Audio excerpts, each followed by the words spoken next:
सामाजिक न्याय मंत्री संजय शिरसाट यांनी अजित पवारांची भेट घेतली।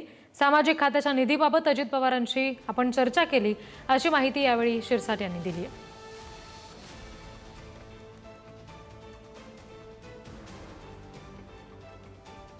होत नाही आणि ही जी काही घरं द्यायची ती मोफत द्यायची, म्हणून ते 25 वर्षाची आठ 20 वर्ष करावी असा एक या ठिकाणी प्रस्ताव आला। येणाऱ्या कॅबिनेट मध्ये या संदर्भामध्ये नोट पुटअप करण्याचे आदेश अजितदादांनी दिलेले आहेत। कॅबिनेटची मान्यता झाल्यानंतरच त्याची अंमलबजावणी होणार आहे। म्हणून अनेक विषय असतील। रोबोट मशीन आता जे हाताने महिला उचलतात, जो काही घाण उचलतात, ते आता बंद झालं पाहिजे। हे काही अमानुषपणे होतंय, म्हणून ते रोबोटिक मशीन जवळपास 500 कोटी रुपयाची खरेदी करण्याचा सुद्धा मान्यता फायनान्स विभागातर्फे किंवा अजितदादातर्फे देण्यात आलेली आहे।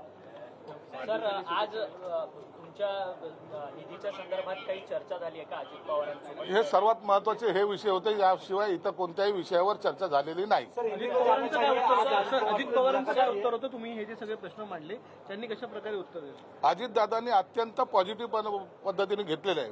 20 वर्ष झाले का माणूस ते एक रिटायरमेंट घेत असतात, स्वच्छ रिटायरमेंट ज्याला म्हणतात, आणि त्याचा बेनिफिट त्याच्या वारसांना होत असतो।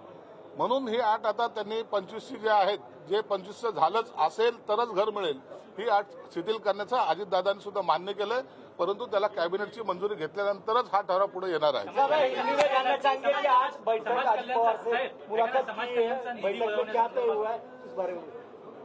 गए अधिवेशन में लाख पांचवें समिति की जो कई अहवाल के बारे में चर्चा की गई थी। कुछ आमदारों का कहना था कि ये समिति के इम्प्लीमेंट महानगर पालिका और नगर पालिका क्षेत्र में होता नहीं। सेकंड थिंग थी, जो मजदूर है, जो सिपाही है, उनको जो मुफ्त घर देने की जो योजना थी उसका इम्प्लीमेंट होता नहीं। उसके बारे में आज बैठक बुलाई गई थी। बैठक में सभी चर्चा पॉजिटिव तरीके से हुई।